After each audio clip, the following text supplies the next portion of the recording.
A new day at school. A new guy strolls in, only to be immediately cornered by a feisty girl with a glare that would send chills down his spine. She hisses at him, threatening to erase him from existence if he dares to utter a word about their situation. Clenching his teeth, the guy blurts out that he married his classmate, the girl hates the most in the whole school. 4 days ago, Akane stormed, accusing Saito of filling yesterday's journal entry with total nonsense, and then poofed away. She demands to know what his deal is with leaving no comments. He shrugs it off, pretending not to hear her. He mutters that yesterday was boring with nothing new on the timetable. Akane points out that this dimwit hadn't cleaned the blackboard either or dealt with the evil spirits in the students' column. He sighs, claiming no one reads that stuff, but she insists on reading it. He asks if she's free too much, and she glares while saying no. Just then, he snaps out, asking this wacky hag if she has so much spare time to annoy him, she should hit the books. Akane fires back by saying that someone needs to fix his lousy, rotten character too. Just then, a smoking hot blondie, Himari, hugs Akane, asking her to cut Saito some slack already, or he would cry his eyes out. Akane blabbers, talking about Saito's clumsiness over the class duties. Himari is curious to know why Akane keeps picking on Saito of all people. For a moment there, this odd question put even Akane into deep thinking. She admits that his face makes her desire to crush him with her slipper on like squashing a cockroach. That's when Shizei, the silver-haired beauty, walks in with her fangirls. She asks if they are bickering again, but Saito denies it all. Shizei confirms to be getting arbitrarily bullied here. Other than that, Shiz gets closer to Saito, leans in, and pats the poor cousin's head. Himari boldly demands to know if Akane has a thing for Saito. Shooting off in shock, Akane believes that there's no way in hell she would fall for such a pest. Saito, flipping out, declares that if the world's upside down, he would fall for anyone but her.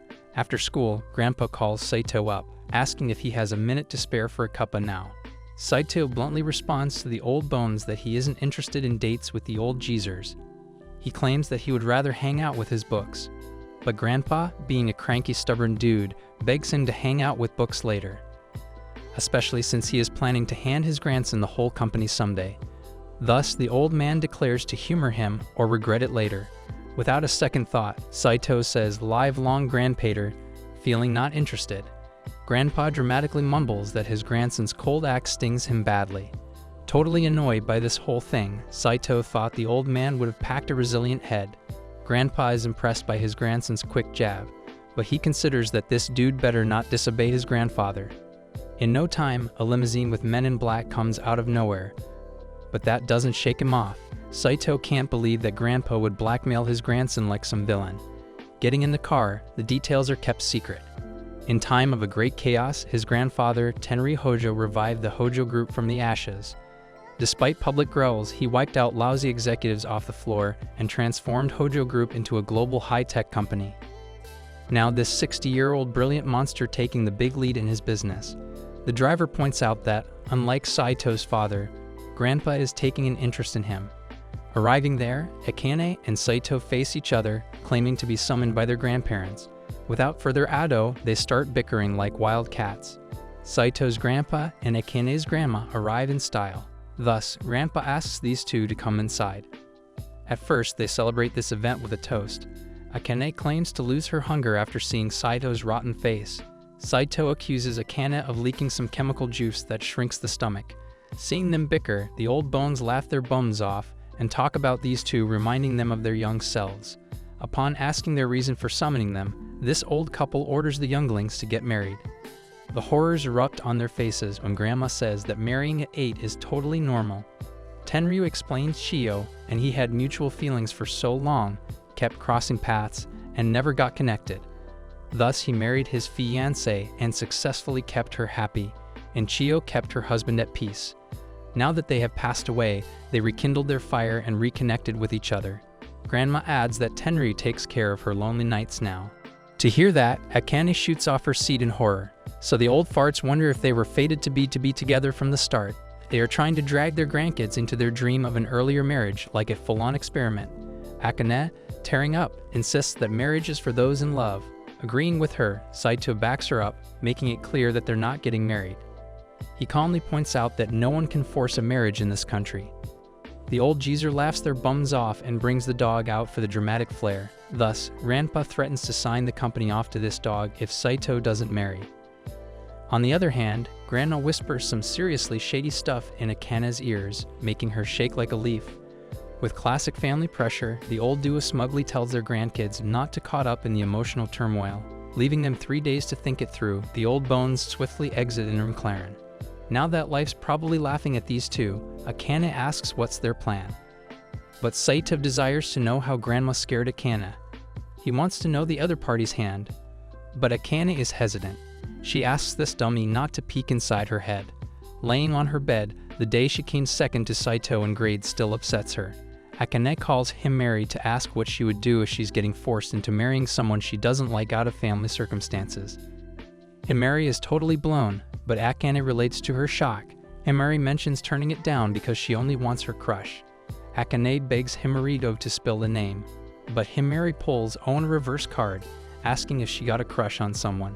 Although, Akane talks about there is someone she hates, hoping a meteor falls on him, which would end his misery. Himari plainly adds that if she has no crush, then she could marry the guy. This way, her bills would be cut in half, and food would be loads cheaper.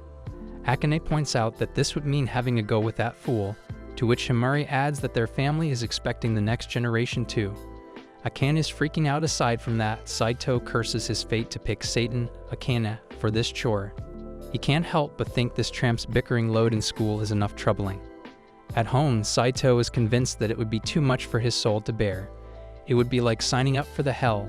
Shize sniffs this crazy tension, to which Saito reveals Grandpa's unreasonable request, crushing his head.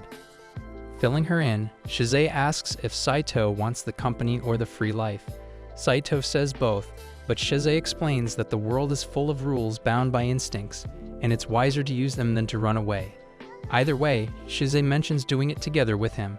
However, to get his dream, Saito has to inherit the company, and he can totally rely on her. 3 days later, they sign the deal to get married. The old farts are super glad. Another surprise blow, they want the grandkids to marry right now as their new house awaits. Taking them to their fresh love nest, Akane's soul jumped off of her body. They casually drop sending their marriage letter out, and their belongings are already inside. Akane is freaking out, but the old duo rides away after casually dropping this bombshell. Getting inside, they check out their new love nest, their heart-shaped bubble bath and private study, but only one bed. Calling their Gramps, he politely reminds these dummies that they are married.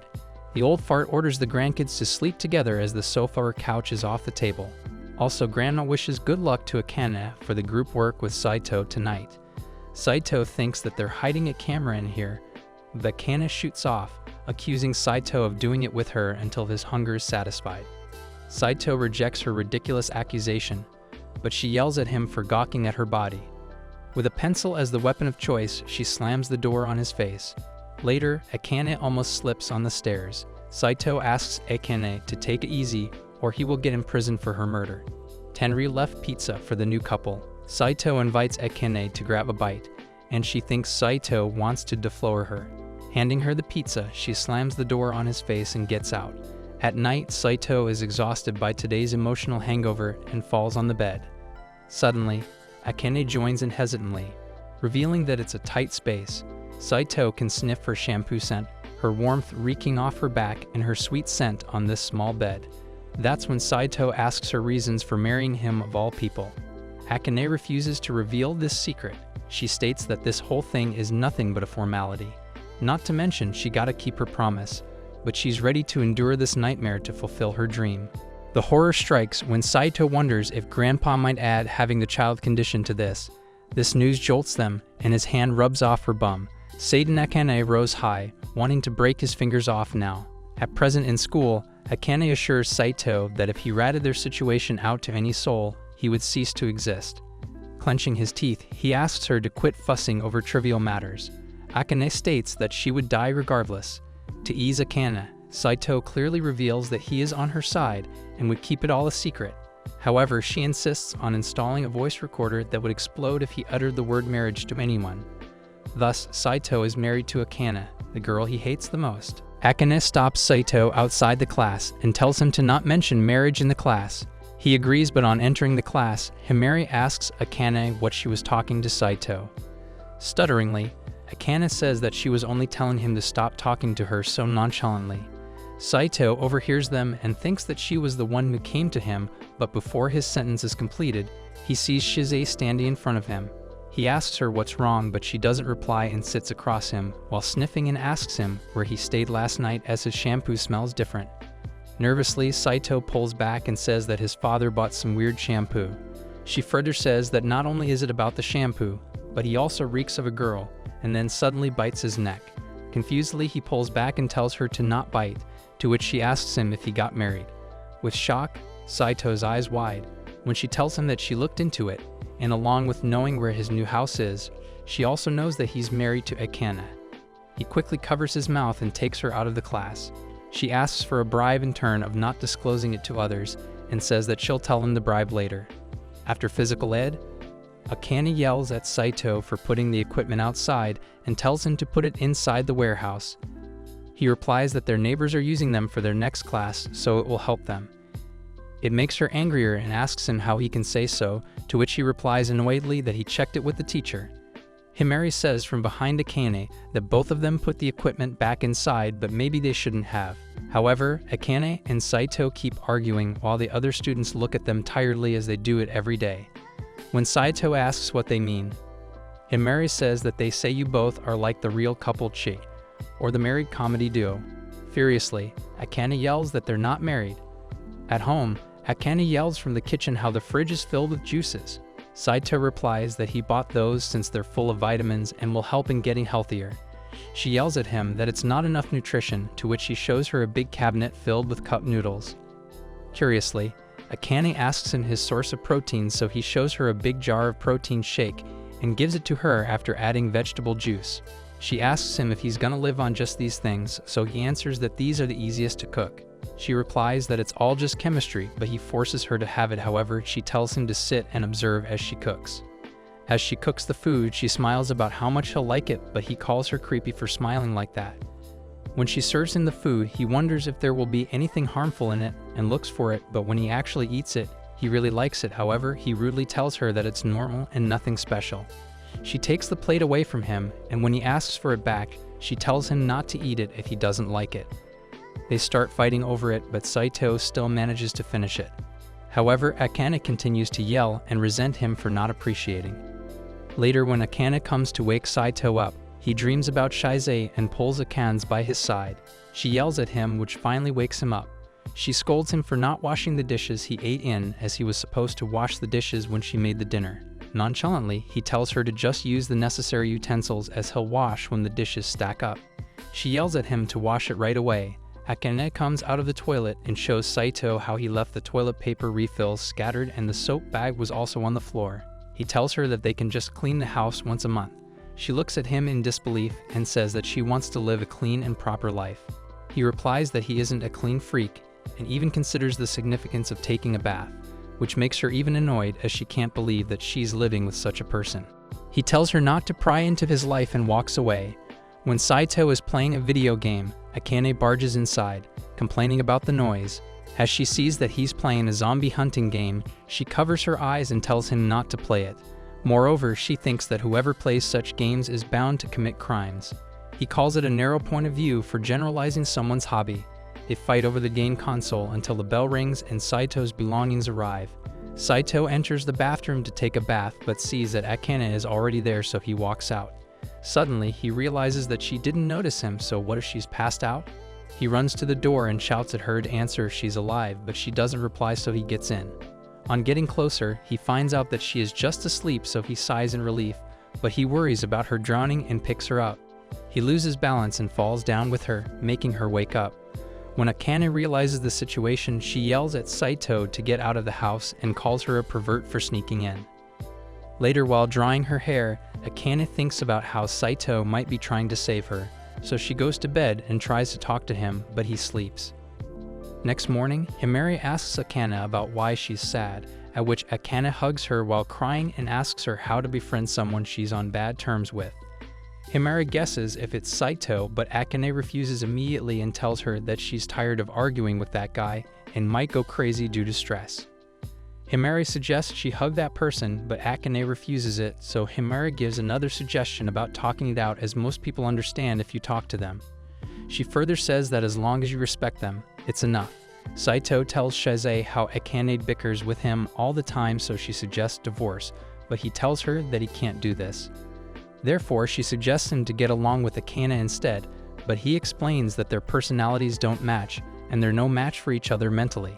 Shize calls him negligent as he never tried to connect with Akane, which is important to understand her feelings, and as a future CEO, he must be able to do it. Afterwards, Shize tells him that she wants to be carried in his arms for her bride, which they decided earlier. Saito enters his house after deciding to talk to Akane, but thinks that she is angry, so he decides not to do it. However, she grabs his hand and asks him to talk about how they can maintain their marriage, as she can't break up with him. Saito proposes to set some rules to live by so that there will be boundaries that both of them feel comfortable in. She agrees, and they start with housework as she's been doing it alone. He says that he washes the laundry and dishes when they pile up and does not care about the bugs as they are natural. Akane confronts him, and they start arguing again. He gets reminded of Shize's words and agrees to do it from time to time. On being asked about his condition, he asks her to bear with his touch while sleeping, but when she misunderstands it, he immediately explains that he meant about him bumping into her while sleeping. The last rule is decided that he'll not play video games without headphones as it's distracting. After the rules, he says that he read in a book that saying thanks strengthens relationships, to which she tells him to do it when she cooks him dinner. He replies saying normal is also a praise for him. Later, Akane tells Himari on a call that they haven't gotten closer but talked for 5 hours and then thanks Himari.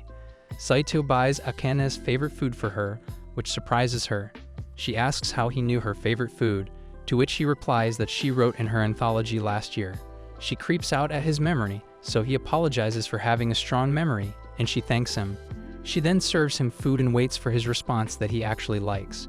While he is doing dishes, Akane comes to help him, which he finds weird but agrees to anyway and realizes how she looks the best while smiling. Saito reads a book when Akane asks her if he has to finish the book tonight, but he refuses. She tells him that she rented a movie and wants to watch it with him. As it was a 24-hour-long movie on cats, he gets shocked, but she starts telling how it only cost 100 yen. She flips the case and finds there's an option for 3-hour highlights, so Saito urges her to watch just that. He sleeps through the movie while Akane enjoys it.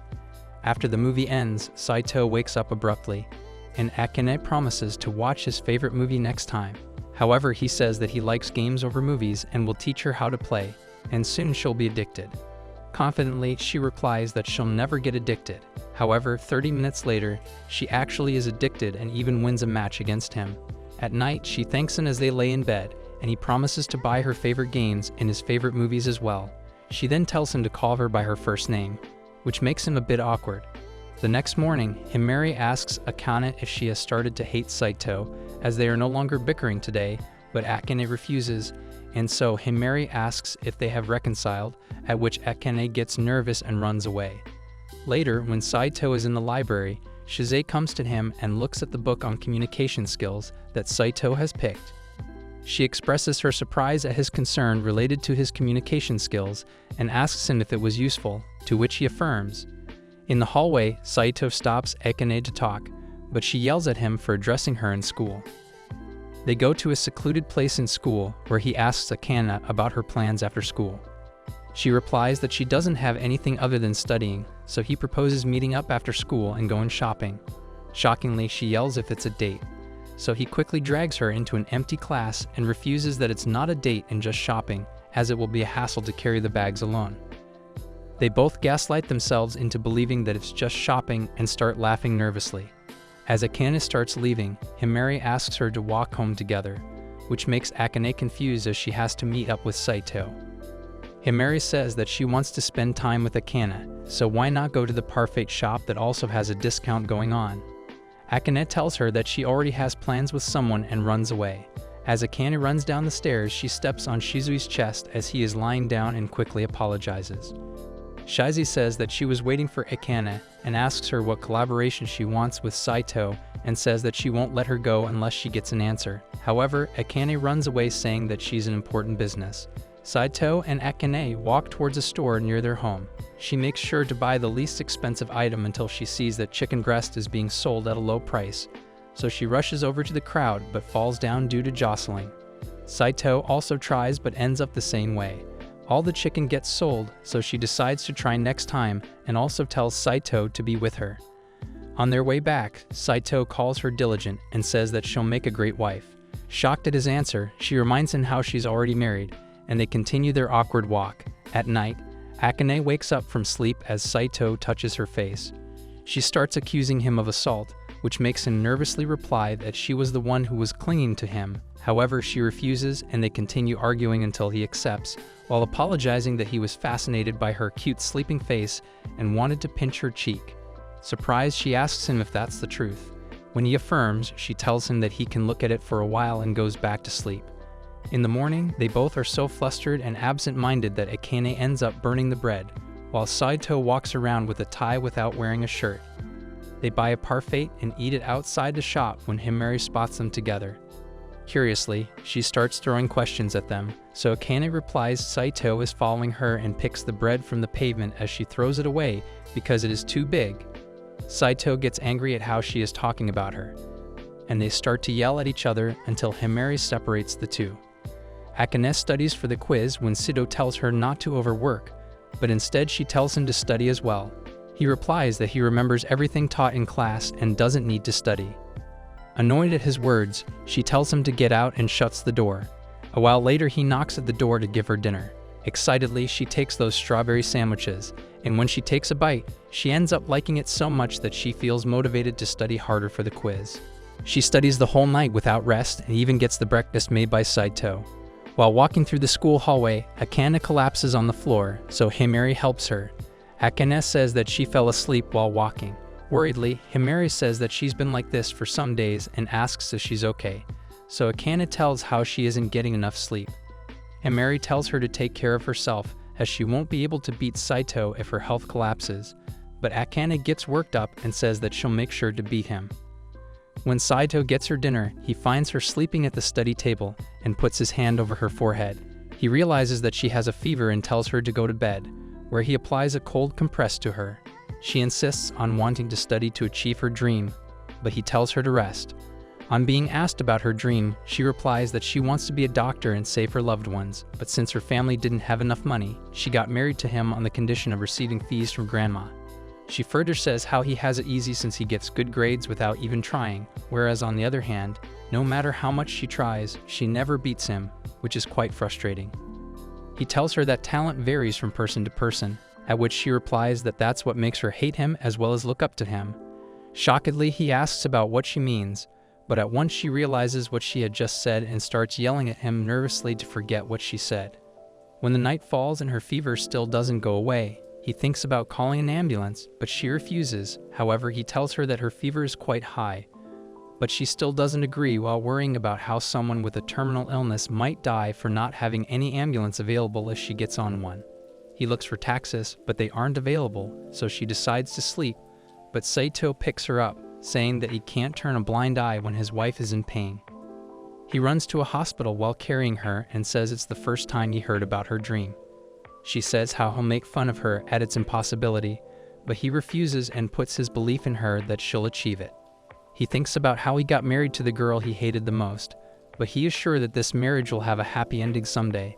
A week later, Akane wakes him up in the morning and threatens to wake him up with the pan he fried the eggs in.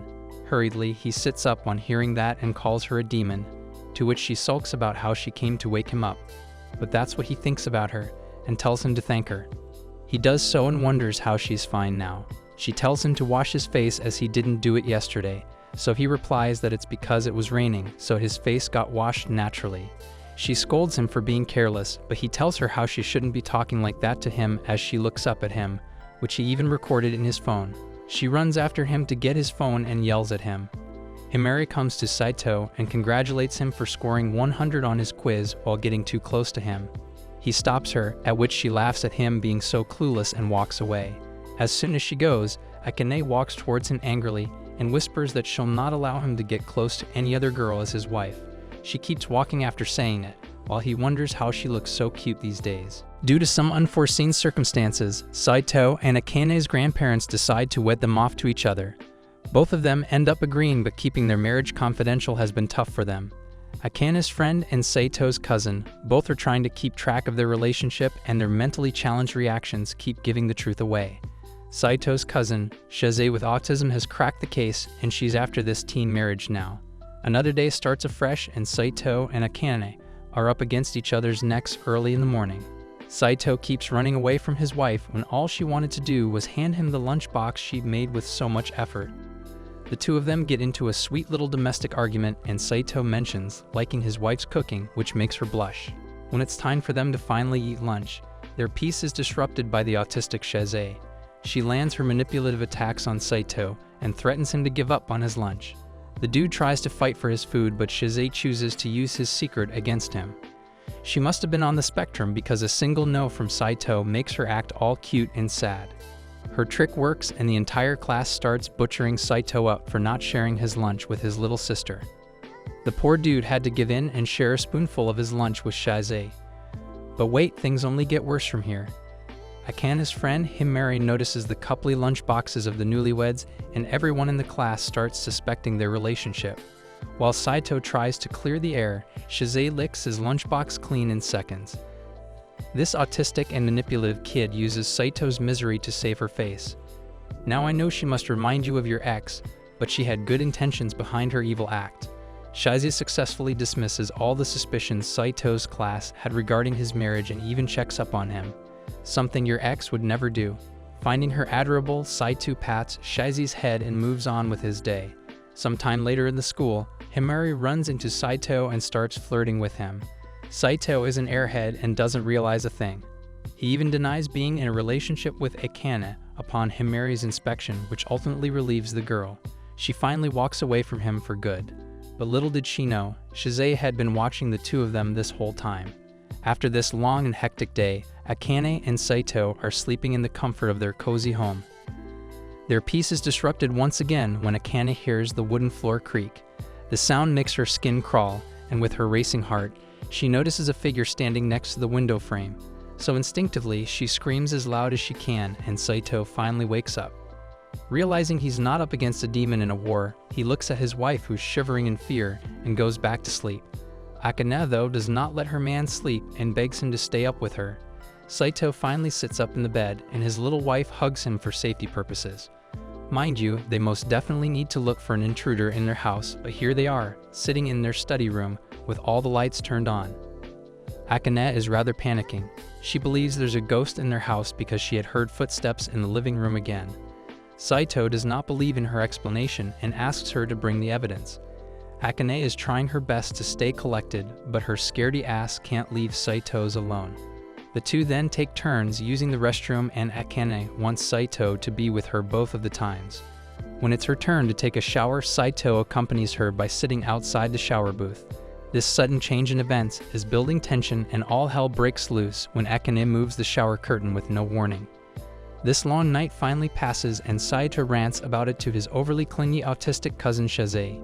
He might have chosen not to, but Shize sees right through him and gives a brief sermon on how she is a bewitched woman and Saito will need her company at all times. She starts acting like a pick-me empathy of a very generic indie movie, and Seiko cringes at her dumb tactics. Shize then asks Saito about Akane, and he shares the details about everything that happened last night. His cousin calls him a pervert for staying in the shower with her, but Saito tries to clear his side of the story. Shize starts showing concern about the hauntings at Saito's house and offers to do an exorcism. She then approaches Akane when she was alone in the classroom with her husband. Shize starts mentioning their marriage, and before their secrets could come out, the couple drags this autistic dork out of the class and have a conversation privately. Very rightfully so, Akane is pissed off at her husband for revealing their secret marriage to an outsider. Saito tries to explain himself, but Shize makes another absurd attempt to steal the highlight and fails miserably. She later reveals that she had done her own private research on their wedding, which is how she got to know about it. Things then settle between the three of them, but Shize brings up Akane's concerns about a ghost in her house. This manipulative piece of bag uses Akane's fears once again and offers to perform an exorcism to whoosh the ghosts away. Akane's dumbass gives in to her drama and the trio heads to the haunted house. According to Shize's calculations, that place was in the possession of multiple evil spirits. Akane starts losing her mind. Shize is enjoying every bit of this little theater she has going on. The three of them are finally inside the house, and Shize wants to take a look at Saito's study room first. The dude seemed a little hesitant to let his cousin-turned-sister go through his stuff, which came off as very suspicious. Shize believes that he reads porn books and doesn't want anyone to find out. Akane screams at his husband for being so filthy. Shize is a homewrecker at this point, but anyway, the girls walk into Saito's room and the investigation begins. The first thing Shize discovers there is the freshly washed underwear of her brother Saito. Shize's autism gets the best of her, and she starts sniffing the undergarment. She then heads to investigate Akane's study room, but Shize's weird habits of sniffing panties scare her off. She stops the girl from entering her study room and brings her to the bedroom where she saw the ghost instead. Akane gives a detailed description of the ghost and Shize gets lost in thought. She is evaluating the description she just received to come up with a conclusion. A few minutes later, Shize breaks her silence and does the big reveal. According to the description provided, the only ghost that could have intruded the house was none other than Shize, the exorcist herself. Well, stay seated. The show is not taking a cliché horror turn. Shize's truly weird side is about to be unleashed. The girl reveals that she's been frequently visiting the couple's house for the past few days because her grandpa had given her the key to their house. It's always the boomers in the family, I'm telling you. Anyway, Shize keeps yapping and gives very vague explanations for her intrusion. She then demands a huge dinner be served for all the investigation she's done, and Akane happily prepares a great meal for her. Shize had to glaze her into doing it and enjoyed Akane's warm cooking to the fullest. As they were eating, Saito gently removes some food from Shize's face, which makes Akane feel very jealous. The night proceeds and Shize sits in Saito's lap to play video games with him, while Akane sits bored beside them. Their bond unsettles the wife a little, and Saito was quick to notice. Akane's temper scares Saito, but he's not getting the hint and proceeds to shower with his cousin late at night in front of his wife. Akane is truly mad and communicates her concerns with Saito when the two of them are finally alone in their bedroom. Saito puts his book away and hears his cute wife out. It was more of a bonding time for these two, and they exploded at each other with complaints. Akane also brings up her discomfort with Saito being too close to Shize. In his defense, Shize is autistic and can't be left unattended when she's around him. Akane is clearly upset about their bond. Suddenly, she feels a hand on her butt and Saito feels his thighs touched too. Turns out it was Shize molesting both of them, and she was in their bed because she wanted to sleep with Saito. Akane is not happy about it, but refuses to admit the truth and lets Shize hug her brother for comfort. Later through the night, Shize decides to have a girls' talk with Akane, while Saito sleeps like a log. She knows Akane likes his cousin and feels happy about it. Shize even suggests she be upfront about her feelings to Saito because he's an airhead, and goes back to hugging Saito without explaining herself fully to Akane. Akane screams at her, but Shize could not care any less and dozes off. A flashback of Akane and Ishikura's childhood plays where Akane seems too cool for the kids. It was Ishikura who approached her first and stayed consistent with her efforts. Unlike your good-for-nothing ex, she wanted Akane to watch a show with her, but she never agreed, so Ishikura resorted to strawberry parfait. Akane's love for the dessert had her follow Ishikura's lead, which eventually became the reason these two are sitting together in a cafe right now. Ishikura asks Akane if she likes Saito, and the girl straight up refuses, as if she's not married to the damn dude. After hearing Akane's answer, Ishikura confesses her love for Saito and mentions how Saito had her heart when he composedly helped a fainted fellow out that one time. Akane is trying her best not to expose herself, but Ishikura's daddy issues are making things hard for her. Ishikura believes Saito is a dependable man, which reminds Akane of all the kind things her husband has done for her. Ishikura's love for Saito seems to have no end. She goes on to talk about how kind and considerate Saito is, which upsets Akane a little. She can't make her marriage public, nor can she admit having feelings for her husband. And hearing Ishikura's consistent requests, Akane says yes to setting her up with Saito. Ishikura believes that her friend is pretty close to her crush, so using her as a Saito encyclopedia should be her best approach. Hearing this makes Akane realize how little she knows about Saito and gets lost in thought. Then she returns home and decides to learn everything about her husband for Ishikura. Akane is acting like a completely insane stalker and Saito feels violated. She starts taking notes of everything he does in a notebook, follows him around everywhere, and lastly, records him while he eats. Saito has no clue why his wife is acting up, and when he finally asks her, Akane loses her cool. The two get into a little argument, but it doesn't take too long for it to settle. As things proceed, Akane goes on from asking his ideal girl type to how raw he likes his steak. She writes everything down and brings her notes to Ishikura the very next day.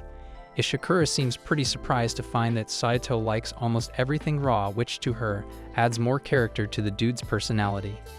Akane almost blows her secret while talking about Saito's hobby, but quickly covers her dumb move by telling a lie.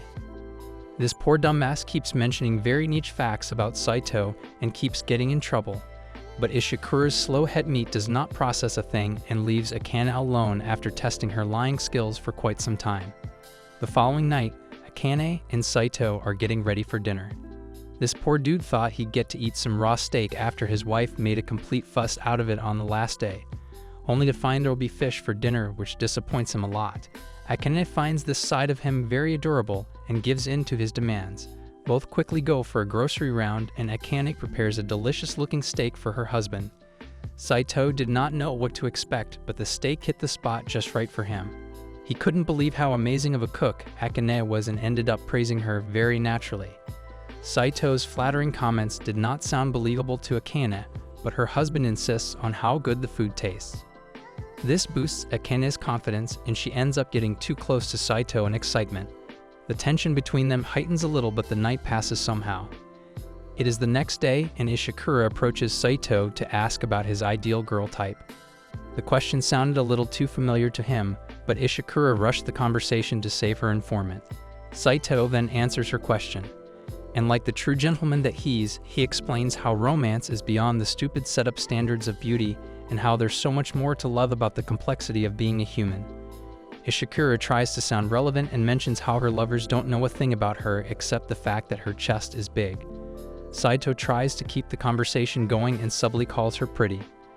Ishikura loses her mind on that comment and starts acting a little awkward before moving on to her last question.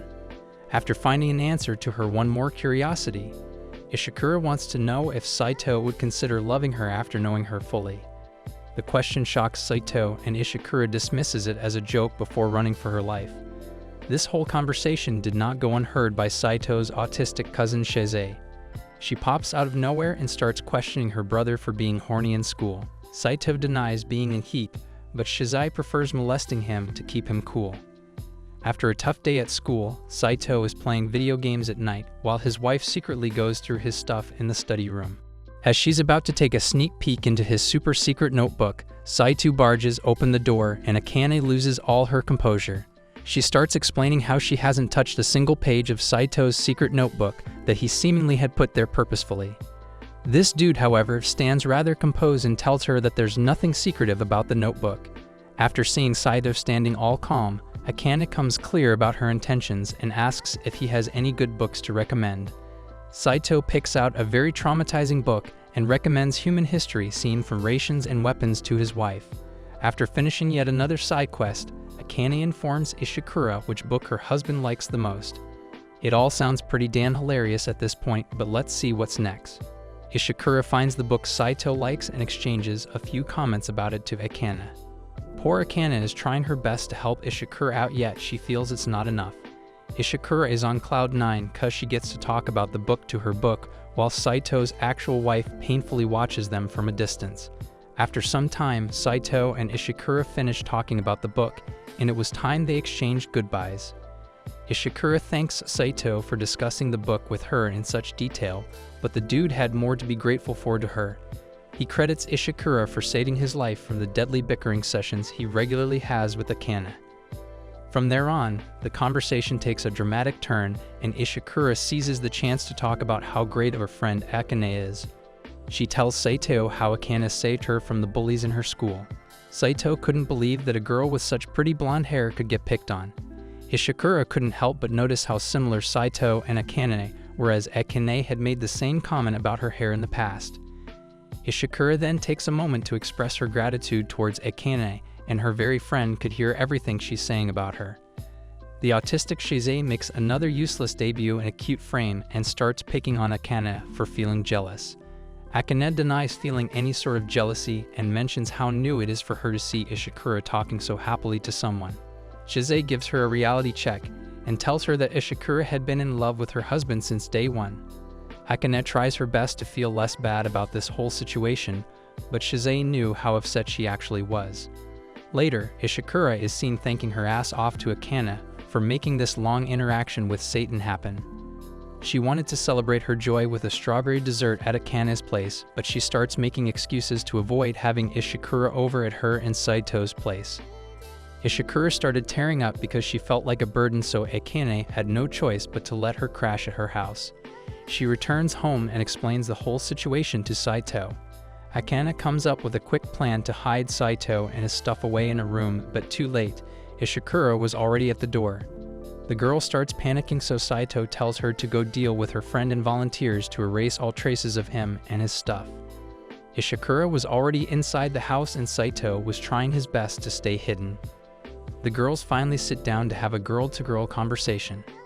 Ishikura was worried Akane had a crush on Saito, and she didn't want to get in the way of her friend's love life.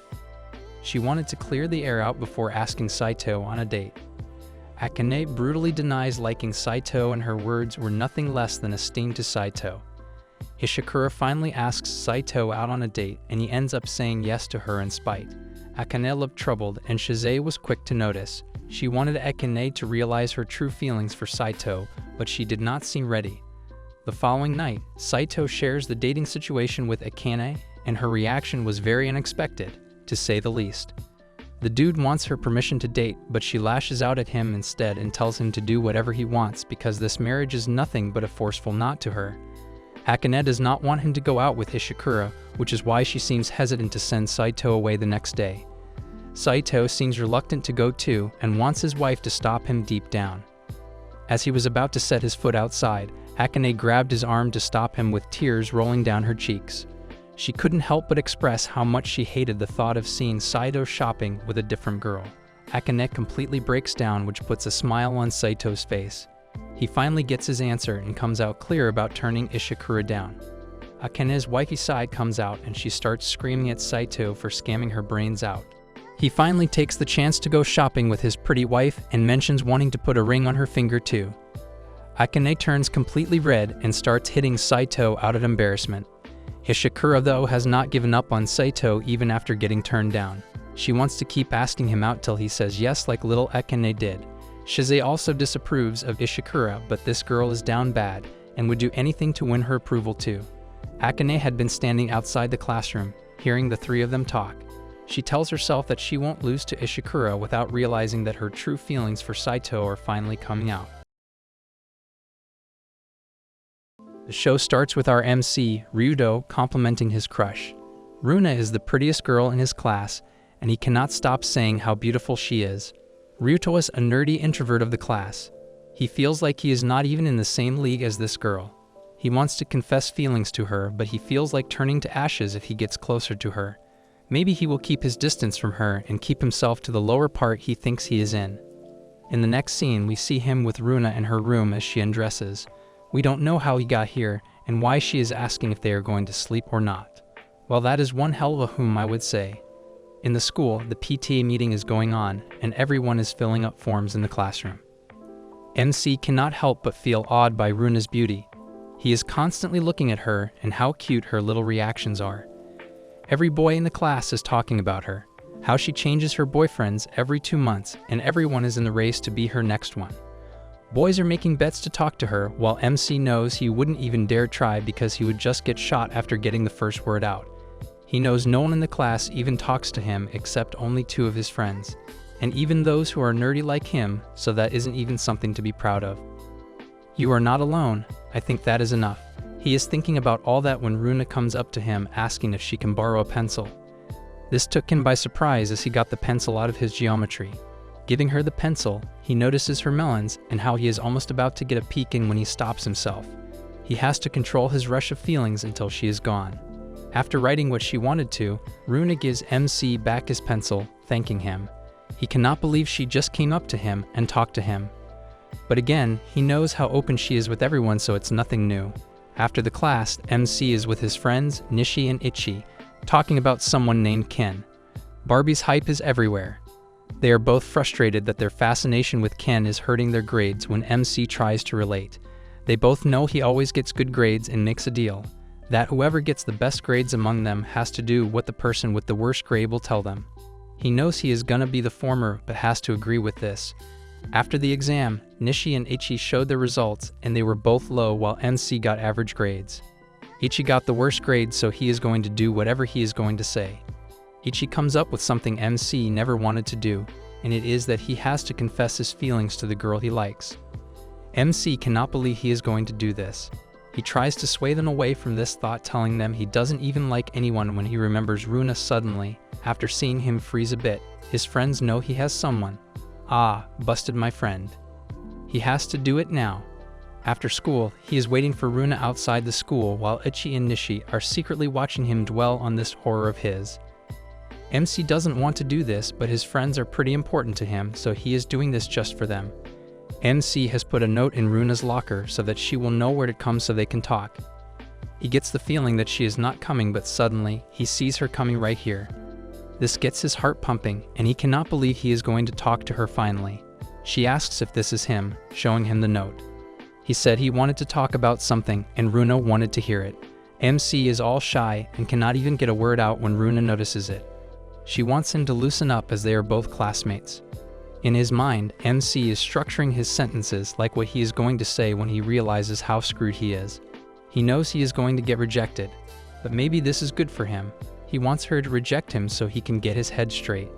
He tells her that he likes her, but Runa doesn't just reject him. He tells her how cute she is and wants to go out with her.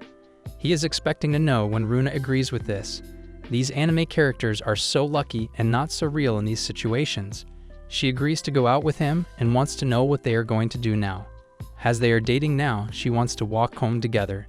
Nishi and Ichi are left shocked. Walking home, MC is constantly wondering if this is a dream or not. How can he walk with all the girls? She asks how to pronounce his name and actually likes his name, Ryudo.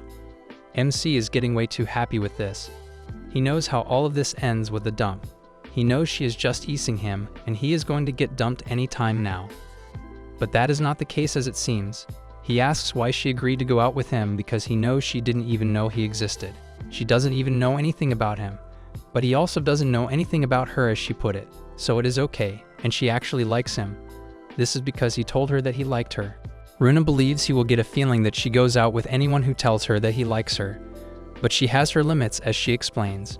Her only red flag is people with dry upper lip or something like that. She believes that even if the feelings are shallow in the start, they can be developed if they date one another long enough. She knows they can do that if they put their heart into it. But MC thought she dated boys for only 2 months or so. She explains that she has never developed feelings for anyone and has always been faithful, but it has never worked out for her. Then why does she date so often? They are on the train and MC still cannot believe all of this is happening. Her station is here and she gets off. MC goes to walk her home because she asked to. He is obviously new to all of this. They reach her home and MC is surprised he is standing outside Runa's house. He gets freaked out and wants to go home when Runa invites him in. Telling him that her parents and grandma are gone for a while, MC comes in. They go up straight to her room and MC isn't going in. It is too damn quick for him, but Runa is making it look like all of this is very easy. But again, she has done all of this way too many times, so he should expect this confidence. Coming into her room, MC is blown away by the scent of the room. It is all too cute and pretty, and everything smells like Runa. She goes to get something to drink and asks if barley tea is ok for him. MC gets a little comfortable and his inner man desires begin to come out. He sees her drawer and wants to peek in to see all of her clothes. He tries to control himself but can't. He finally opens the drawer and takes a look when Runa comes back with the tea. MC freaks out and hits his head. Runa puts the tea down and comes to close her drawer thinking she has left it open by mistake. She starts showing him the clothes she got recently for the girls' night out and some other events. MC is just staring at her and how cute she is with the little things she likes. They have their tea and Runa sits on her bed. inviting MC to sit right next to her on the bed. MC is shocked. He cannot believe he is going to sit right next to the prettiest girl of his class. Seeing him stare at her like that, Runa gets the feeling that he wants to sleep with her. She realizes this and starts undressing, thinking she is going to do anything her boyfriend wants. She asks if he wants to take a shower first or not, but MC does not have words to utter. He cannot believe she is offering things like these. He asks what she is doing when Runa feels very confused. She thought they were going to do it right now, but MC doesn't want it like this.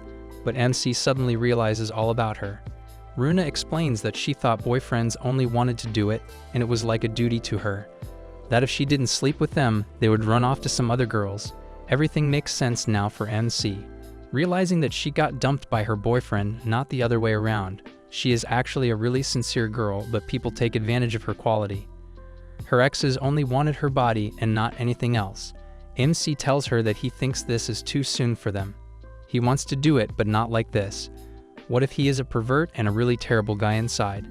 Runa has never experienced this conversation and thought she was just supposed to offer her body to her boyfriend like that. She asks if he wants to call it off for now. MC really wants to do it, but still calls it off. Well, now he deserves her right. Walking back, MC tells her she has to value herself and the relationship is not about sleeping together. He wants to do it, but then when the time is right. Runa realizes that this is what a true relationship feels like. He tells her that he wants her to do it when she actually wants to, not like she is doing her duty. Runa is excited because she really thinks this is something new and their relationship is going to get stronger. Going home, MC realizes that he really likes Runa, but regrets the decision to call it off. The next day, Ryuto again can't believe that he is now dating Shirakawa as he enters the school. However, it bothers Ryuto the fact that he is still a boring nerd who somehow got lucky. Ryuto then receives a text message from Runa who tells him that she overslept today and therefore she might skip school today. As a professional introvert, Ryuto hesitates because the boy doesn't know how to respond. So he ends up advising her that if she bikes to the station and hurries over, she can actually make it for the first period and wishes her good luck. While the class is going on, Ryuto continues to talk with Runa through texts. The boy seems worried if Runa will be able to make it or not. But that's where the door opens and Runa makes her entry to the class. During the lunch break, Ryuto and the boys meet at the rooftop where Ryuto tells how his day went yesterday. Well, it freaks the boys out when they get to know that Ryuto actually went to Runa's home on their first date. Yusuke and Ren even come to the conclusion that Ryuto must have done it then and graduated to manhood. So Ryuto clarifies himself and tells them that he somehow controlled himself in that intense moment, even though Runa was down for it. Bro is oversharing way too much. And of course, the boys then scold Ryuto for not scoring a goal on Runa's pitch. Yusuke then insults Ryuto by saying he is totally unpopular, and when he got a once-in-a-lifetime opportunity, he skipped it. Though Ryuto then mentions that he might get more opportunities like that, besides, they are dating each other now. Anyways, later as Ryuto returns to the classroom, Runa reaches out to him and tells him that she had a dream of him. But before Ryuto can reply to her, he notices a pink-haired girl is dead staring at him, so Ryuto walks away. After that, Runa starts talking to him more at school, but due to that, Ryuto has created many enemies who think Runa should break up with him. Upon asking, Runa reveals that she has told Nicole, the pink-haired girl, about her relationship with Ryuto since they are best friends. Well, that's fair because Ryuto also told about his relationship to two of his mates. What bothers Ryuto are the looks everyone is giving him. Therefore, he wants Runa to stop talking with him at school and keep their relationship secret. Though Runa doesn't mind that, but she wants a specific time when she would talk to her guy. Therefore, Ryuto suggests they should meet on weekends, and so on Saturday the couple decides to go on a date. Hence, we later see Ryuto exaggerating about where he should take Runa out. While the boy is thinking about her, Runa makes a video call and asks Ryuto where he is taking her. With so much pressure, Ryuto ends up suggesting to go for a movie. But since Ryuto's purpose for a date is to know more about Runa, therefore the girl cancels the movie plan and tells him that she'll host the date tomorrow. And so, the very next day, the couple goes to a mall and goes shopping. Seeing Runa in casual clothes confirms for Ryuto that she is a gyru. Even the girls around the shop can't stop admiring Runa's beauty and believe she might be a model for gyru. Basically, gyru is a term used for natural beauty that includes one's own culture and clothing.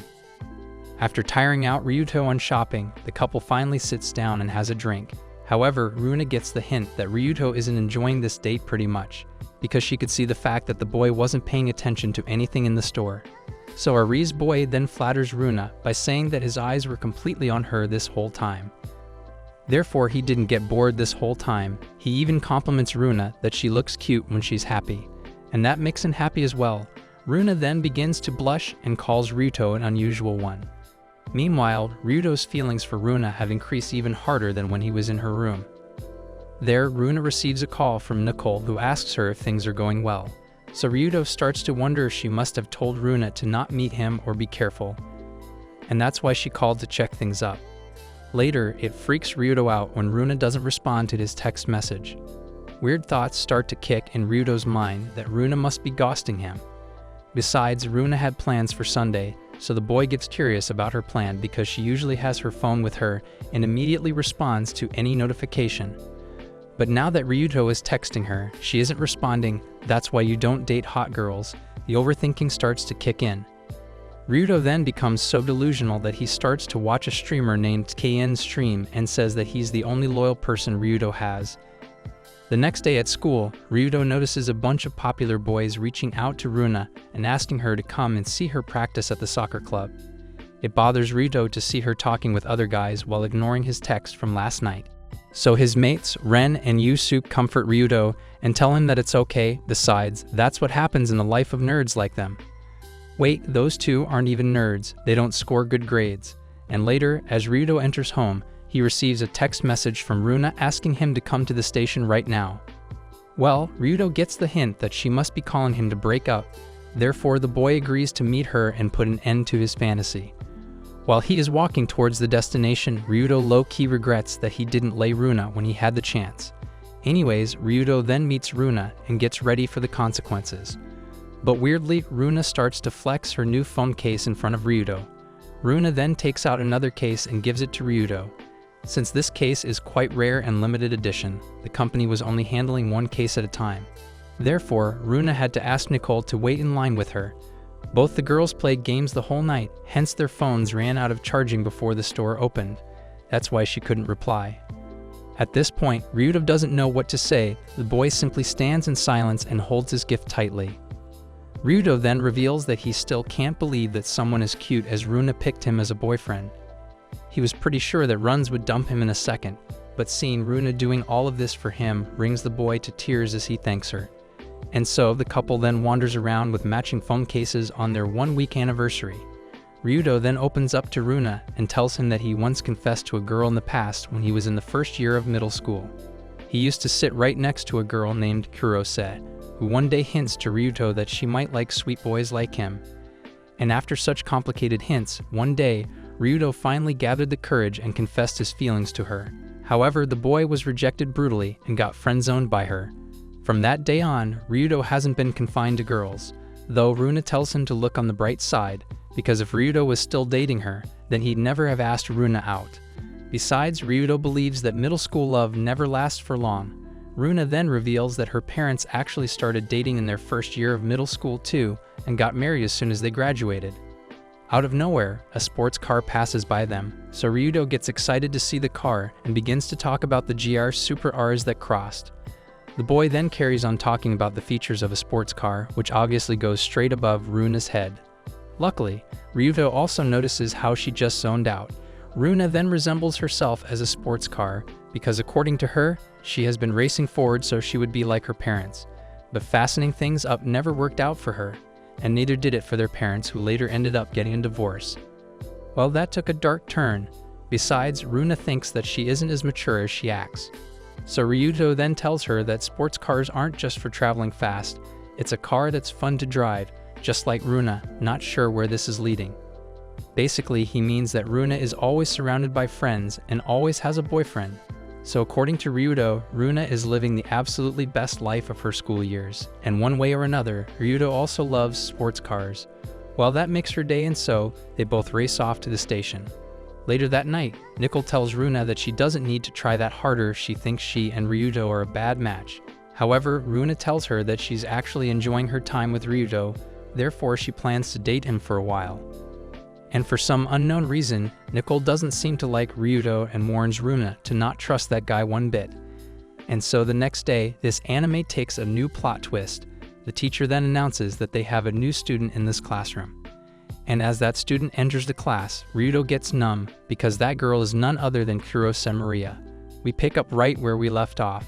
The teacher just introduced Kurose to the call and everyone is falling for her, except of course MC. MC cannot forget what he felt after this girl rejected him 3 years ago and doesn't want it to disturb his great relationship with Runa. No one can forget the feeling of rejection, my guy. Be strong. The teacher asks Kurose to introduce herself and let the class know about her a little bit.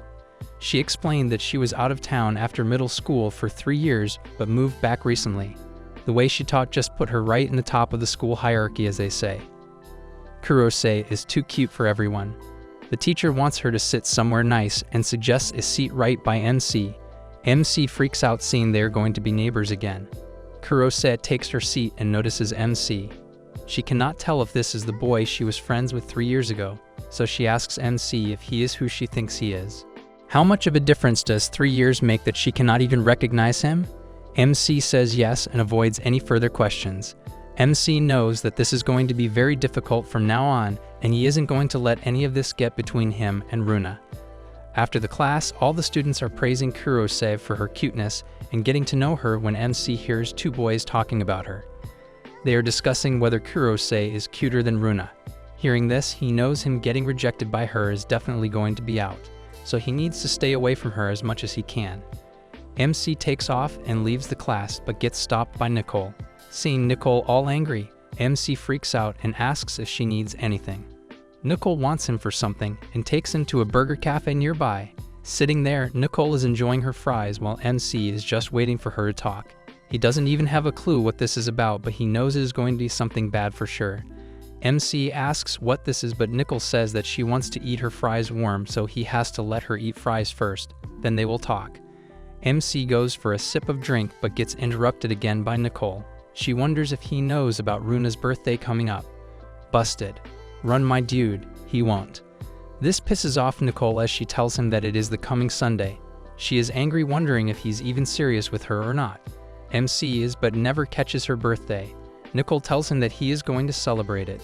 He agrees and Nicole is about to leave. She was here just to tell him that when Runa wasn't around. Nicole is leaving when Mick stops her to ask what are the things Runa likes. Nicole is confused as to why he can ask her himself, so why is he asking her? The thing is, MC was the one who got surprised last week, and this is his time to surprise Runa. She gave him this phone case without asking him about his hobbies and the things he likes, so he plans on doing the same. Nicole gets the feeling from this that maybe this guy really is serious about Runa and is going to do anything to make her happy. She agrees to help him and MC thanks her. They are chatting and discussing the things Runa likes when someone secretly takes their photo. The next day, MC is at the station heading to the school where Runa is waiting for him. This shocked him as he didn't expect to meet her there. Runa looks very happy, but is kind of confused when she shows MC her friend's group chat. It was Runa's friend that took the photo and sent it to the group chat saying that Nicole went out with this dorky guy. Runa wants to know what this is about. The girl is jealous. Jude. Tell her the truth. MC knows he cannot get past this without telling her the real thing, so he asks if she's free this Sunday or not. This took her by surprise and MC is happy knowing that she is. MC wants to celebrate her birthday with her on Sunday. Telling that Nicole told him about her birthday, MC apologizes for not knowing it. Runa doesn't care about that stuff. The thought of someone caring enough that they want to celebrate your birthday is enough for her. The plan is done and Runa goes to school. MC is ready for this weekend as he is going to craft a perfect date for Runa's birthday. Sunday is here and Runa and MC are on their date in Harajuku. Yeah, that is someplace popular in their city. Don't ask me about it. Runa is happy out of her mind and MC is happy that Nicole told him this thing and it really worked. Nicole told him that Runa loves Harajuku and goes crazy whenever they go there. She also told him that she loves bubble tea and would drink a lot without knowing it. Now that MC knows this, MC takes her to a cafe and orders a bubble tea for her. Runa loves the tea and this makes MC very happy. MC went out on a limb and tried every bubble tea in the city. He tried a lot of them and started explaining how this one has a different flavor than some that he drank this week. Once again, he goes on a rant about this like a nerd which zones out Runa. Noticing that Runa is left wandering the time and space itself, MC freaks out, cursing himself for doing that thing again. But Runa wonders if MC likes bubble tea this much. MC explained that he didn't like it that much but just wanted to know which ones were the best. That way he can take her to the perfect spot. This blows away Runa as someone who has never done this for her before. She never got someone who would take his time out of his routine to make sure she liked something. Runa feels loved and thinks they are on the right track. MC wants to take her someplace else for another bubble tea. This date kind of changes into a bubble tea date now that they are roaming around the town drinking different bubble teas. Runa is filled with all the bubble tea when they stop to get another one. MC didn't get one this time, so seeing that, Runa offers him a sip of hers. MC is full to the neck right now, but doesn't want to refuse this indirect kiss. He takes the tea and takes a sip. Runa takes the tea back and tells him that they just kissed indirectly. MC cannot handle the rush of feelings right now. They are enjoying their moment when they see a couple right by them. The boy just gave her girl a ring or something. That made the girl really happy. Seeing them, MC wants to get Runa something too, but his wallet isn't going to let him. He only has 1,000 yen remaining and asks if there is something she wants with that. But Runa takes the map MC made for her bubble tea hunting and wants to keep it as a souvenir. She again explains that no one has ever done this kind of thing for her, so this is more than any fancy gift. It shows the love MC has for her. Runa is so happy to enjoy her 17th birthday like this. MC wanted to tell her about Kurose, but there wasn't any right time for that, so that just didn't happen. Why does he want to tell her about Kurose again? He just told her about Kurose the other day. The next day in the locker room, MC is minding his own business when he hears several students talking and spreading weird rumors around about Runa. He has heard rumors about her before, but these are a little different. Like Runa never takes out her wallet on a date. This is why a boy never stays with her and things like that. It really concerns MC, and he cannot stop thinking about it. He is with his friends but isn't eating anything because of this. Nicole shows up and Nishi and Ichi run away. Nicole tells MC that she heard about their date. MC wants to thank her for helping him with this, but this is not why Nicole is here. She wants to talk about the rumors spreading around the school about Runa. She is surprised that MC heard them too. This is really weird as they just started spreading and within a day, the whole school knows about them. This pisses off Nicole. She wants to find out who is doing this sick thing. A little later in the class, Kurose forgot her notebook at home, so she shared it with MC.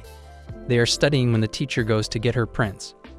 Kurose takes MC's attention and wants to apologize for what she did in middle school. She wants him to know that she didn't know about dating and didn't understand anything. But now she does, implying that she is ready to give MC a chance. Man, this has got to be the worst timing. MC cannot believe what Kurose is saying and wants to know if she is serious or just playing with him. Either way, he cannot do anything because he is already in a relationship.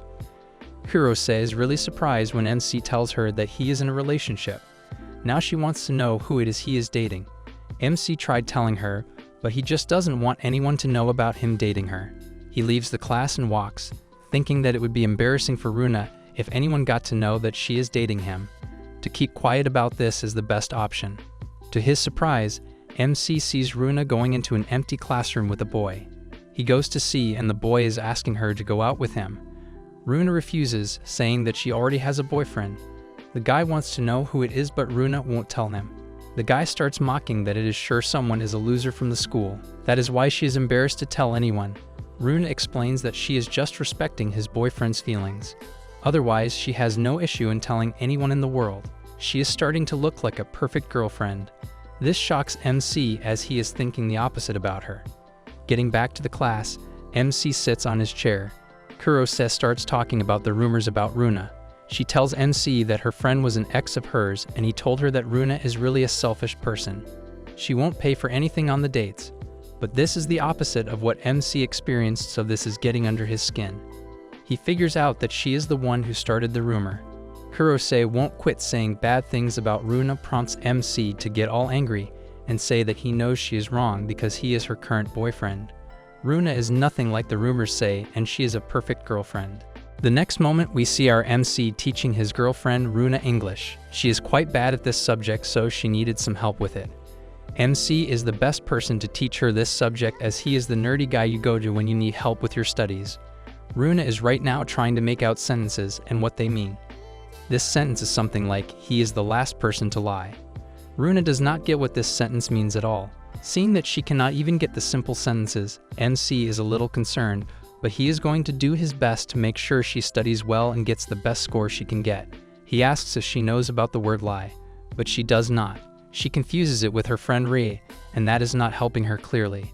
So MC starts to explain the sentence. He starts by explaining what the word lie means. He tells her that lying means to be a dishonest person.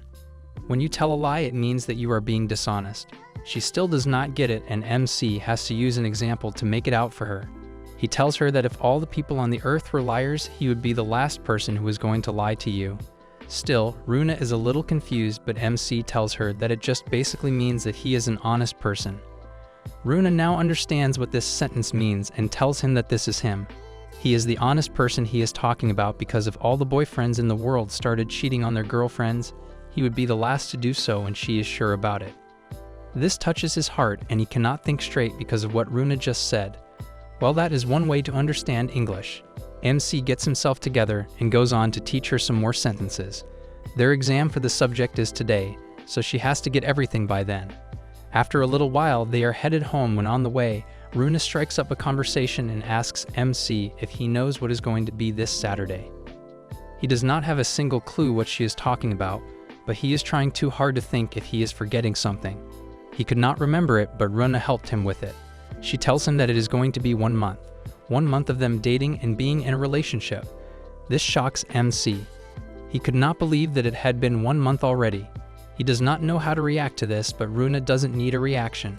She just wants to celebrate this happy occasion, and for that, she suggests that they should go to the beach together and spend a night there. Hearing this blows a nice smooth breeze through MC's mind, as he could not have thought of something better than this. He can imagine how beautiful Runa would look in the swimsuit, and he cannot wait to witness that. He agrees, and it is set. They are going to the beach for their 1-month anniversary. The next day, they get the result for their English exam, and Runa cannot contain her happiness. She passed the exam, and she feels like this is the best thing that could have happened to her. And this happened because of MC and no one else. MC does not want to take the credit and tells her that she also worked hard for it. He just helped her. Runa feels like this just made her 1-month anniversary even better, and she is going to fully enjoy the day now. They are chatting like this for a while, and we see Maria in the front seat in the class, just looking at them. This girl is surely regretting as to why she rejected this boy that time. Runa got just the passing marks and wants to know what MC scored. He got almost 90 marks, and Runa cannot help but feel like that MC is a god. He is like a god among gods, and he is really talented. After the class, MC is with his friends, and they got scores that are just mediocre, but they are happy that they have managed to score higher than before. Seeing them happy makes our MC happy. MC comes out of the class after a while when Maria stops him to ask something. She wants to know if he would be willing to help her in her studies as well. She wants to learn English very badly, and she knows that he is the best person to go to for this subject. MC tries to tell her that he just promised Runa for that and no one else, but Maria does not listen. She keeps on saying that she would also need his help with mathematics, as she is also very bad at that.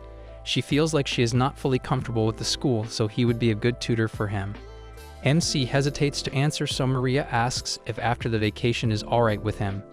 He does not want to help her study, but he also cannot straight up say no to her. So MC goes out on a limb and tells her about his friend Ichi. He tells her that he is the best in mathematics, and she should ask him to help her study. He wants to know if she wants him to introduce them both, but Maria says no. She wants him to help her study and not someone else. She takes the chance and asks if she can get the Lime ID of him. At first she confuses that maybe she is asking for Ichi's Lime ID, but he understands that she is asking for his. He has no problem with that, but he wants her to know that he is not going to be messaging her. Maria has no problem with that. We see Maria pull the phone out and bring it up to her chest in a position as she is taking a picture of MC secretly. What is this girl up to? If she wants to get together with him, she should know that he is not single. The day of the beach is here, and our MC is walking to the station where he is going to meet Runa. There he is waiting for Runa when he gets a message from Maria saying that he should come to help her study on the 23rd. He lets her know that he is not free on that day as he has summer school. So Maria asks about when he is going to eat free so they can set a date on MC's wish. MC is about to respond when Runa arrives. MC looks at her and is blown away by how cute she looks. She is very excited to be spending this day with her boyfriend. She is ready to have the best 1-month anniversary she ever had. They reach the beach and going in, Runa is acting like a child. MC takes off his shirt and is kind of nervous looking at everyone, being so casual about this. He is waiting for Runa when she shows up in a cool and beautiful bikini that looks so good on her. MC should compliment her. She asks him about the suit she is wearing, but our NC is spacing out right now thinking how lucky he is to have a goddess as her girlfriend. He cannot believe that his girlfriend is so beautiful and is right now wearing a swimsuit that would make models look like regular people. He is zoned out in his thoughts when Runa brings him back asking him once again about her suit. He cannot answer the question and gets fully red. Runa laughs and giggles looking at him and how bright red his face has gotten. She knows that he is feeling lucky to be spending time with her bikini babe on this beach. She grabs his arm and they go to start their day on the beach.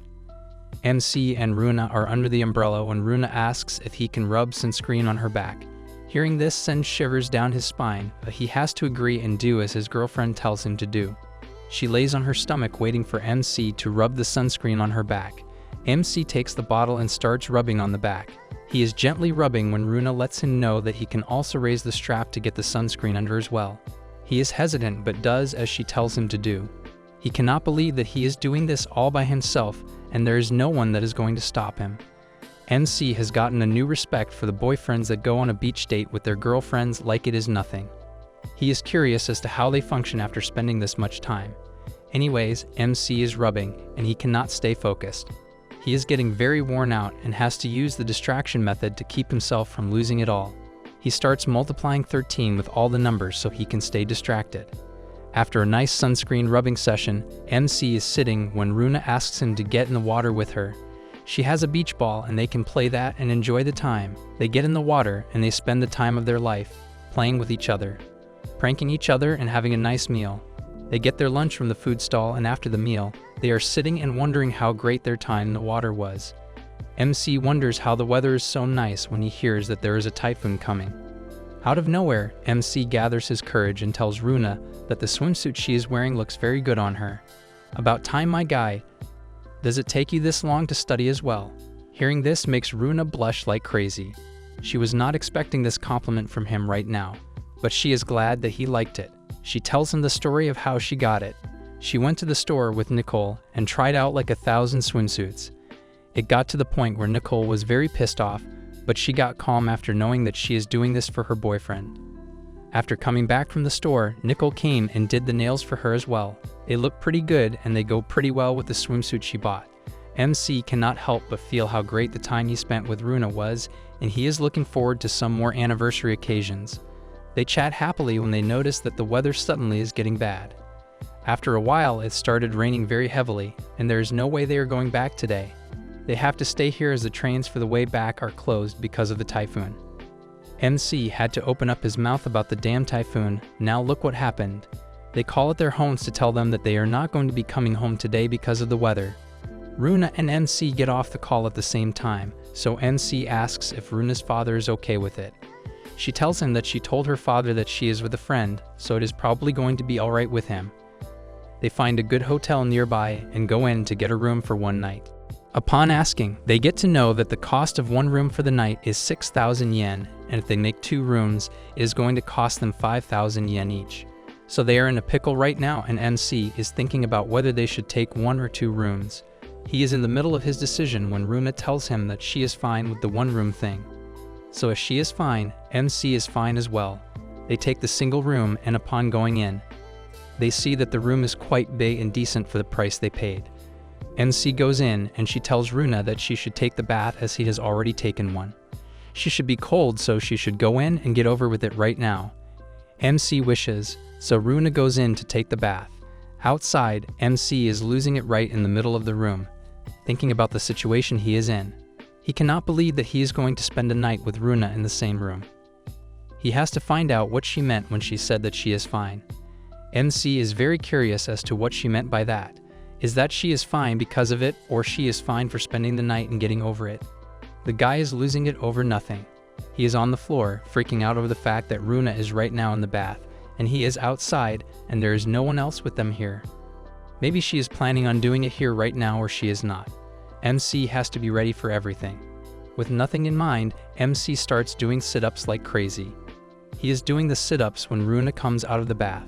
Noticing him doing the sit-ups, Runa gets excited and wants to feel his stomach if he has a shredded one or not. She comes closer to him to check, but MC does not let her. This sends a weird signal to her, and Runa apologizes for doing what she did. But our MC still has no idea what she meant by this sorry she just did. He gets up and goes to take a bath now. In the bath, MC wonders about the sorry she did. He cannot put a finger on what that was.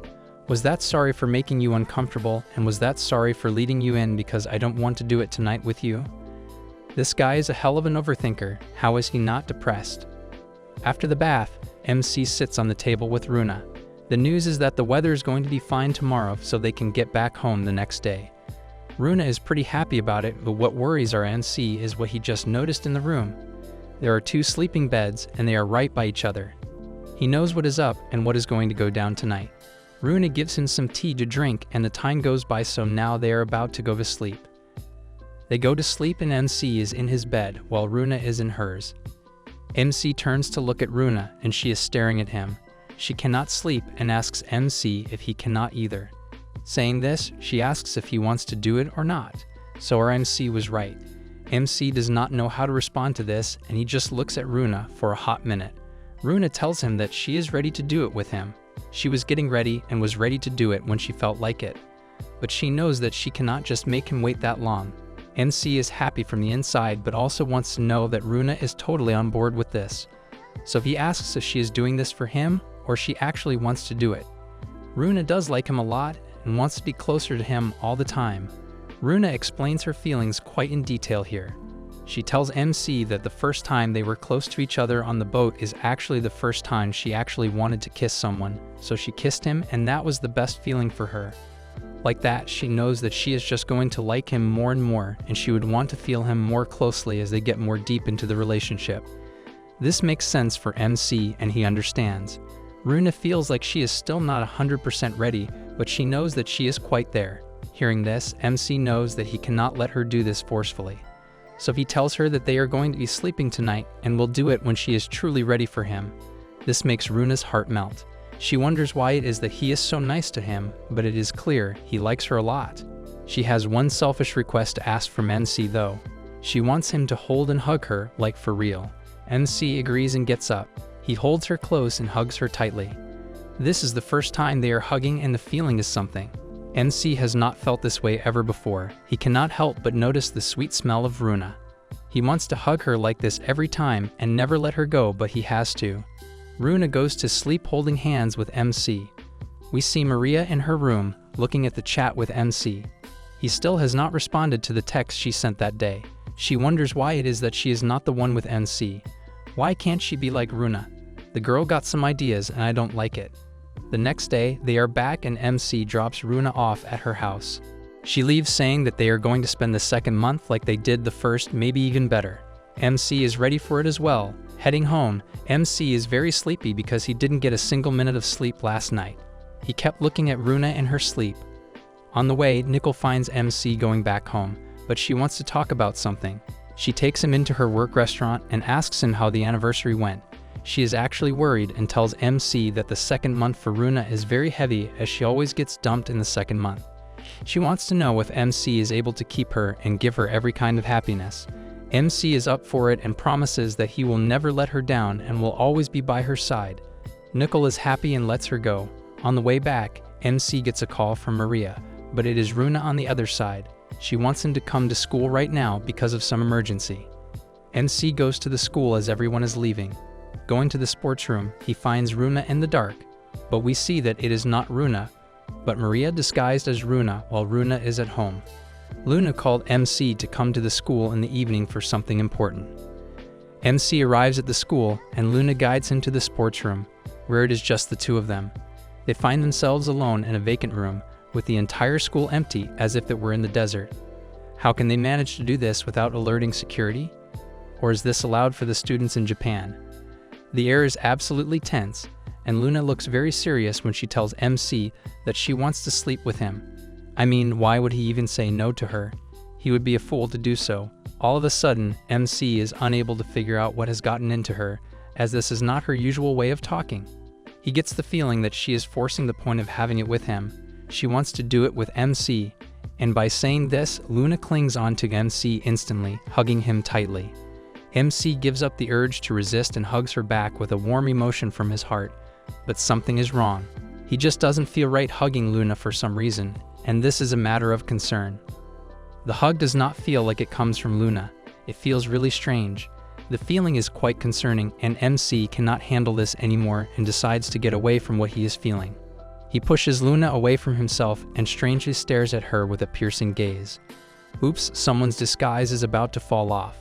After staring at her for a while, MC finds himself in absolute shock because he figured out something by his stare. He figures out that this person is not Luna. What? Talking to her didn't give him that. I would advise my girl bestie to leave such a boyfriend.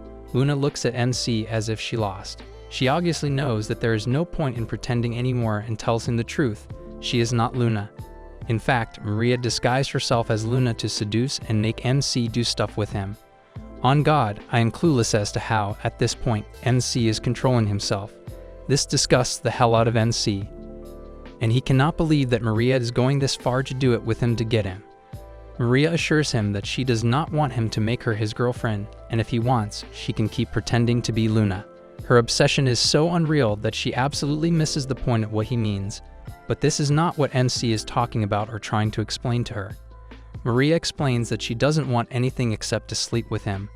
Just say you just want to get screwed by a nerd because there's just one reason girls go after nerds. She can give him her first time, pointing towards her virginity, which Luna can't give him because she has already slept with her exes. This sentence was not what he needed right now. Suddenly, MC starts connecting the dots. He figures out everything that has happened recently around him and his girlfriend. Luna took Maria's cell phone because her battery died out and things were somehow similar to that. Maria then begins explaining that Luna and she sound the same, even though they are completely different in appearance. It is so visible. One got some massive honkers, while one looks like a 12-year-old boy. Maria and Luna can sound more similar on the phone, and that is why he was not able to tell the difference. After Maria gives him the explanation, she tries to give MC a hug and convinces him to sleep with her, but MC is not going to. My dude might be desperate, but he is still loyal to his girlfriend. He knows that he literally cannot do anything to betray Luna, as she doesn't deserve this. Luna just deserves all the loyalty and love, and he knows he will give it to her. Knowing where Maria is coming from, he still tries to comfort her. He adds that it is also not going to be fair to Maria if he does it. Taking her virginity, he had his first time with a virgin. Suddenly, the security guard begins hearing some noise coming from the room and goes to check on it. But in time, MC and Maria got away through the window and made their escape. They sit outside the school on the bench after escaping from the room. Then, Maria takes off the wig, which was her disguise as her sister. MC is just unable to believe the fact that she would go this far to take revenge on Luna.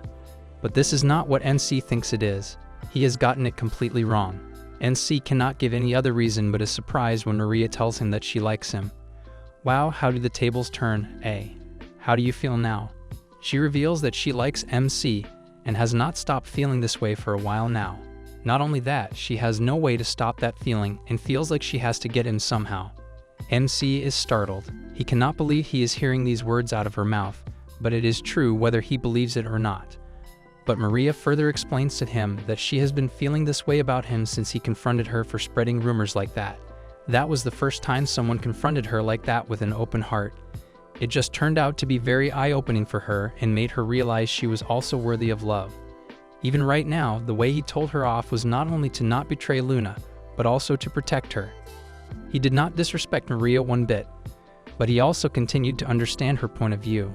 She says that this is the reason she has fallen for him, and she can understand that she is never going to be his number one. 8 billion people, and she still wants to go for a taken guy. Maria is unable to stop crying like a child, and she tells him that she cannot stop feeling hurt. She wants him to accept her, But that is never going to happen in this life. Yeah, nobody picks a flat chest over huge melons. MC can't process the situation and does not know how to react to all of this. The situation is super hectic too. Your first love wants you back and is trying everything to do it. Maria then shares that she is feeling hurt right now. Now she completely understands how he felt at that time when she rejected him. Well, this is the first time she has fallen for someone too, and no wonder she got rejected. Saying this, Maria gets close to MC and holds his arm, keeping her head on his shoulder. She then says to him that she just wants to stay like this for a while, and she will go home without saying anything. He feels like he owes her this, and then MC lets her do this, and she does exactly as she said and goes home without a word. Following the very next day at school, MC stands in front of his locker and ponders what happened yesterday. Further, he thinks about how Maria went home without a word last night. The trail of his thoughts is unable to stop as he seems concerned about her. He doesn't know if he should hide it more, but maybe this is the time MC should tell Luna that Maria is the girl he proposed to in middle school and got rejected by her. But MC somehow hears everyone nearby talking about him for some reason. It looks like the tea got leaked. I can't wait to get some spilled on me too. He is unable to figure out what is happening and why he is suddenly the hot topic of the day. He makes his way to the class for his lessons, but is still baffled as to what happened.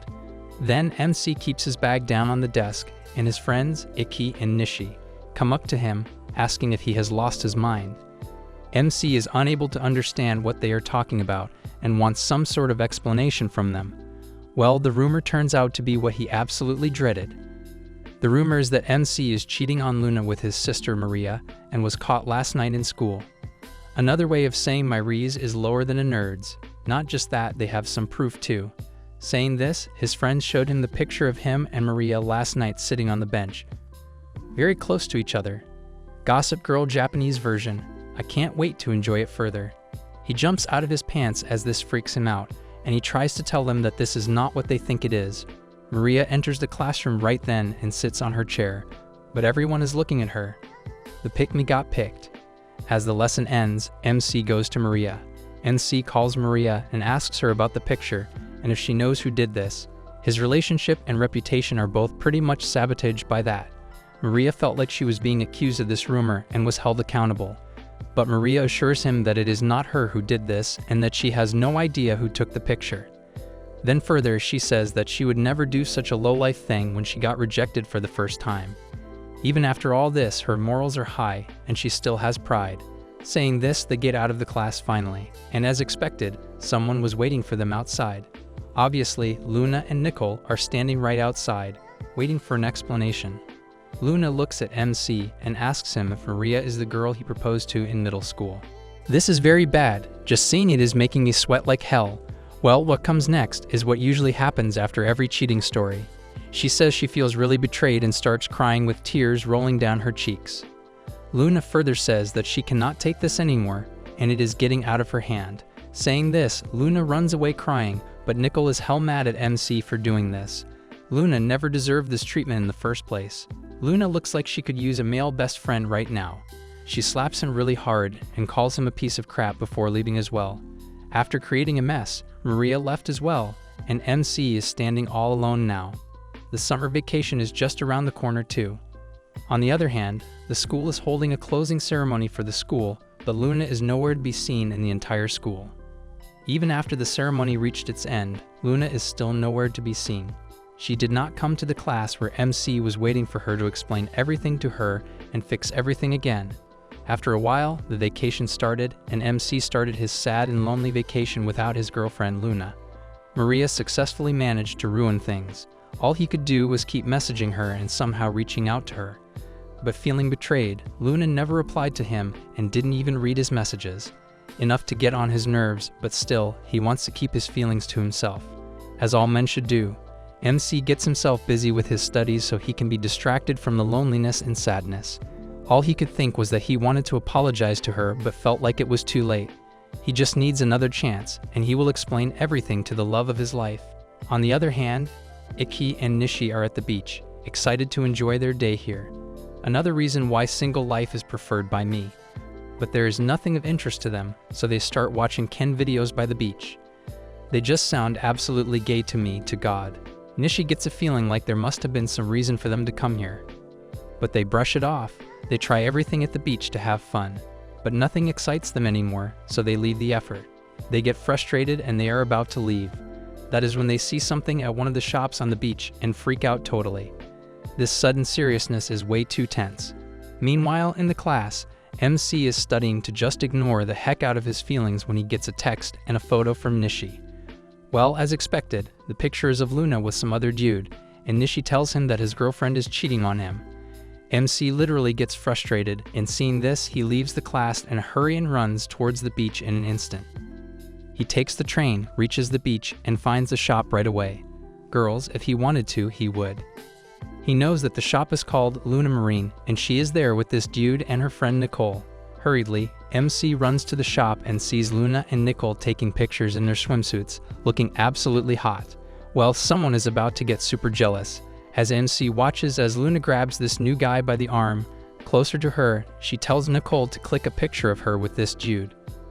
The dude looks pretty chill, to be honest, and he tells her that it should be one as there is still some work for him to do. On the other hand, Nicole is about to click a picture of Luna with the dude. That is when the dude sees MC standing outside the shop, looking directly at them.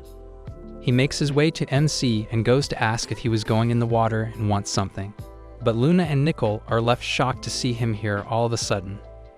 They wonder what he is doing here out of the blue. MC calls Luna and tells her that he wants to tell her something even though the time is gone. It's still not too late to fix everything. The guy feels the tension between them and figures out that MC is the boyfriend Luna was talking about. He feels like MC would be tired of coming all the way out here, so he should rest. Well, he turns out to be a nice guy. Then he remembers that he had forgotten the introduction part, so the guy takes out his business card and gives it to MC. His name is Mao, and he turns out to be Luna's uncle, not her new boyfriend. Well, that was not what I was expecting.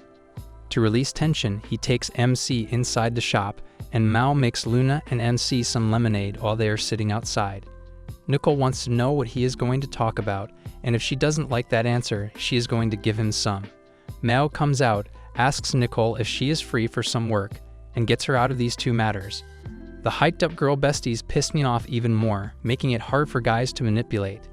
Then finally, MC gets the courage and tells Luna that Maria is the girl who rejected him in middle school. Something he should have told her before too, but it is never too late.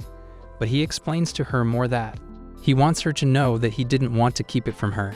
The next thing he has to do is explain the meaning behind the photo.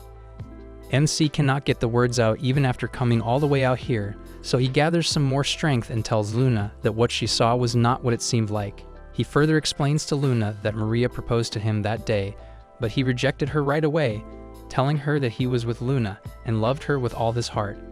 But she started crying at the rejection, and that is when someone took the picture while he consoled Maria. He wants to apologize for making her worry for no reason, but Luna is not mad at all. Luna says that she completely understands what Maria was feeling and how much she might have gathered to propose to MC. She also understands that he was just being kind to her and nothing else, but someone took the opportunity to stir up some rumors about him. Then Luna begins thanking MC for taking care of Maria like that because she feels that Maria is her little sister. Well, to be honest, Maria is pretty sensitive, so she actually respects her for doing this. Well, that was even more unexpected. I would punch my boyfriend for breathing near a girl too. Luna explains that she was actually scared of asking MC about all of this and had no courage to ask him that. She feels like she has been very happy since they started dating and thought that there was no way MC would break her trust. So when all of this happened, she was actually scared to make sure if it was true or not, and she did not ask him.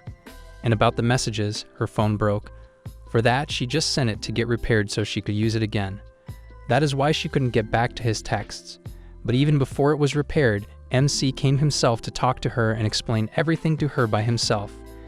They cannot contain their excitement as they are happily together now and everything is back to normal. Getting to Luna's grandmother's home, MC is forced to stay, so he has no other option left. Meanwhile, Luna has convinced MC to stay behind with her for the entire summer vacation. We see MC in a dream where he is on the shore, enjoying the nice view of the sun on a sunny day. He is living his best life and doing what he loves when suddenly, he starts hearing Runa's voice. This cannot get better for him, as he feels like a sprinkle of Runa's voice on this happy occasion is no short of a heavenly experience. He starts to walk when he sees a flashing light coming from the sky and wakes up. Waking up, he sees Runa on top of her trying to wake him up. She wonders how long he is going to stay in bed, but all NC can think is how beautiful she is. He is more than excited to be living under the same roof as Runa. This is the first day of MC as a worker at Runa's uncle's shop. He gets ready to work there and helps Runa do her duties with her. This is such a heavenly experience for someone new to relationships, right? He gets to spend time with his girlfriend on a beach working together. Nice. They start the day and Runa is helping customers where MC is trying his best, but doesn't know the ins and outs of this place yet. A customer comes to him asking for a locker, but MC doesn't remember the prices. This is where Runa comes to the rescue and handles the customer quite easily. MC feels a little sad but happy at the same time that his girlfriend knows how to do the job. She starts teaching MC everything he is supposed to do here, and the day is going by greatly. This is very exciting for Runa as well because she hasn't spent this much time with his boyfriend in a long time. After learning and teaching for some time, MC is doing some chores around the shop when Runa suggests that he take his break to study for some time as his mother has sent his homework stuff to him. He agrees and gets to study. He is going at it and trying to finish the homework as fast as he can when he sees something weird. Two guys come into the shop and start flirting with Runa in front of him. He doesn't know how to respond, but he sure knows that these lads are the popular ones and some obvious players. We can see clearly that even Runa is weirded out by these guys and wants them to go away, but they aren't. MC is thinking of something, but nothing comes to mind. He cannot find something while the guys are getting weirder. One of the guys starts asking if Runa is going to pick him or his friend. Runa obviously doesn't respond, but the guys start arguing when the other person calls the first a chicken. The thing is that Mao went to get some supplies and these guys took the chance and came here to hit on Runa. MC has to do something, so he gets up and walks up to them. He asks if they are looking for something from the shop, and this leaves the guys a little surprised. They thought that MC was a customer enjoying the alone time, but he is a part-timer and they sure aren't going to hit on Runa in front of a part-timer. So they decide to leave and leave. They ask Runa if she is going to choose the part-timer or one of them. Runa sees the opportunity and grabs MC, telling them that she is going to choose the part-timer as he is already her boyfriend. This leaves MC happy and proud that Runa can talk about him so openly without any embarrassment. Anyways, Runa and MC sit together when Runa starts complaining about how these weirdos always come to talk to her. But seeing MC study, she starts telling MC that she is very impressed by him because of all his studying. He is always studying even on the beach, and he is going to get admission to a great college for sure. This is a little out there for MC, but he thinks he still has a long way to go for that. Runa explains how everyone has their futures planned out. Like Nicole, for example, she is going to become Nuchrist, and she is already working very hard to save money for the tuition because her mother is a single parent. So she is working here and there to get as much money as she can. And Akira also wants to become a fashion model, so she is working hard for that. MC wonders if Runa has any plans after the graduation, but she doesn't. She feels like she already has achieved her goal for college, and that is to develop mutual feelings with someone she thinks of staying with forever. She has some nice lines. This leaves MC blushing. She adds that she always wanted to live with mom, dad, and Maria again someday, but if that doesn't work out, she surely wants to build her own family. She wants to have a home with a lot of kids and a husband she is truly in love with. She truly is a pure person. Suddenly, Runa feels like she is going too overboard with this stuff and apologizes to MC, but MC doesn't mind. He sure does know that Runa has spent a lot of time thinking about her future with him than he thought about his with her. This is not okay for him, and he feels like he should study even harder for the college exams. A little later, MC is taking a shower, thinking about how Runa has thought about the future with him and how truly in love she is with him, whereas he hasn't even thought about the tomorrow with her. He is wondering this when suddenly, he hears Runa worried outside for some reason. She asks her grandma about potatoes, but she tells her that they are out of them because she made croquette 2 days ago. This messes with Runa as she wants to make something for MC. Grandma asks what she is trying to make when she tells him that she wants to make meat and potatoes for MC. MC is listening to everything she is saying, standing behind when Runa turns to see him. Her surprise is ruined, but still, she tells MC that she wants to make meat and potatoes for him. She is about to go and get some when MC joins her. They are on their way to the market, and reaching the market, they find potatoes. After finding them, they buy some and begin their journey back. On the way back, MC is holding the groceries when Runa sees that and asks if she can carry one. The bags are light, so it is not a problem for him, but Runa expresses that they cannot hold hands if he is carrying both bags. So Runa takes on and they hold hands, walking in love. This anime is so romantic. Yes, something you guys will never experience. They get home and Runa starts to make potatoes and meat. MC wants to help out, so he asks if he can help with something. Runa gives him some carrots to chop, but MC hasn't had a lot of training to cook, so he is finding it difficult. But he manages to chop some when Runa shares how they are now cooking together. They look like a married couple to her, and hearing this shocks MC once again. The cooking is finished and the meat and potatoes are ready. MC gets a taste of them when Runa tells him to, and it is great. Seeing MC's reaction, Runa feels wonderful inside and shares that this is the first time she thinks that dating someone can be this great. However, back at home, Maria comes back from the library and her mom asks if the library is crowded or not. She took her time to come back, so she is a little concerned. Mom starts wondering if Maria wants to go to Grandma on the beach this year as well, and she doesn't have a problem. Mom wants to time it this year with the summer festival. She explains that the grandma told her that Runa is also there and a classmate of hers is also living there. Hearing this, Maria is left speechless, and she doesn't have anything to say. She was looking forward to the festival, but now she doesn't want to go. She makes an excuse right on the spot that she has to see a friend from the school that week, so she cannot go. Saying this, Maria comes to her room and locks herself all sad. At the beach, Runa and MC get the news of Maria and Mom not coming this year because of Maria's plans. This leaves Runa wondering if this is because of her, and if Maria is avoiding them.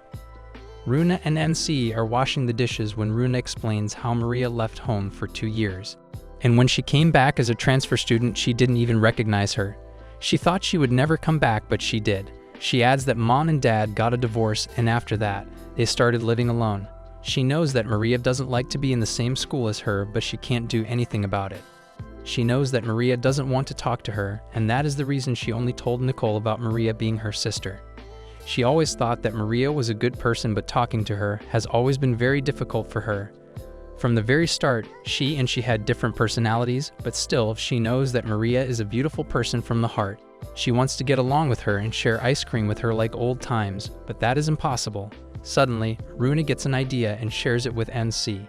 She asks if MC can become Maria's friend, because that way she cannot be direct with her and the chances of Maria accepting Runa are much higher. If she tried to talk to her directly, she would never accept her. MC is a little confused, but Runa explains everything. MC has to do this for Runa, and MC cannot deny that for sure. Runa decides that she is going to become Maria's friend first, and maybe next winter she can be direct with her, and then they can get along like old times. This makes Runa very excited, and she calls this plan the friendship mission. Maybe you should talk to MC before naming missions. Mao comes back, and with him, he has brought Runa's phone that came back after being repaired. Runa is excited to get back to social media and talk to her friends. She feels like it is going to be hard to catch up to the trends, and MC thinks that he cannot catch up to them ever. MC watches Runa as she goes through the trends on her phone, thinking how beautiful she is. Runa is ready to make a video for the trend and wants MC to join her in it. They make the video and Runa is very happy. That was very cringy, to be honest, but then again, kind of romantic as well. The next day, MC is working in the shop when Mao comes to him and tells him that it has been 2 weeks of him working here. Saying this, he gives him an envelope. It is his salary, but MC cannot believe it. He doesn't accept it, saying that Mao lets him live free in their house, but Mao is a good person. He explains that because of him, he was able to do a lot of other things and write, as he is also a writer. MC accepts the salary when Mao suggests he get Runa something tonight, as today is their 2-month anniversary. How the hell did he know that? Now MC is off to find something good for Runa, and in the market, he stumbles upon something. After getting it, he gets back home, and suddenly he gets a call from Runa asking where he is. He tells her that he just got home, but Runa doesn't want him to open the door right now. After a hot minute, she tells him to open the door and sees Runa and Yukata looking all cute. She asks how she looks, to which MC responds, stuttering almost. Runa teases him, saying that he had a giant reaction to the swimsuit, which makes him a pair. She is making fun of poor MC's innocence. Now she wants MC to get dressed in a yukata as well so they can go enjoy the festival. At the festival, they are catching some fish, but MC cannot catch some. He tries one more time, and Runa is rooting for him. After that, they play the ring-a-loop, but MC is bad at that as well. They are enjoying the festival to the fullest and making every memory as they go. MC asks if Runa is hurting at her feet or not in yukata, but she is fine. They are waiting in line for something when Runa sees something and asks MC to keep the line for her. She goes to this ring shop and looks for the ring with a moonstone. But all are sold out, and this makes Runa a little sad. She goes back and they continue what they were doing. After doing everything at the festival, they are walking back with Runa eating candied apples when MC asks again if her feet hurt or not. She is fine, but the thing is, this is MC's first time walking with someone in a yukata, so he is a little concerned. MC shares that he always thought that the candied apple was hard to eat, but now that he has tried it, he finds it delicious. He also did a lot of things for the first time today with Runa. He is sharing everything with a happy thought, but for some reason, this is all making Runa a little sad. She stops and MC turns to look at her. She looks pretty sad when Runa explains how she is happy that MC has had a lot of first experiences with her, and that makes her very happy. But the thing that makes her sad is that this is not her first time. She has done the same thing a lot of times before, and that is not okay. She wants this to be her first time with him as well, but it cannot be. She shares that she always thought of marrying the guy she met the first time, but that couldn't happen with her. Saying this, Runa starts crying, and this makes MC very concerned. But he explains, this is her first time as she has never shared these feelings with someone before. Whenever they did something, like have bubble tea, the boat and everything, she did it with him, and that is enough to make him happy, so she doesn't have to be worried about anything. As he tells her that, he takes out something from his pocket, and it is a ring of some sort. Runa takes a look at it, and it is the moonstone she wanted back in the festival. MC wants to give this present to her on the occasion of their 2-month anniversary. He knows that this is not enough for what she has done in return, but this is from the bottom of his heart. Runa stops him from saying that and tells him that this is more than enough and she loves it. He wanted to get something like her birthstone, but this made him think about her.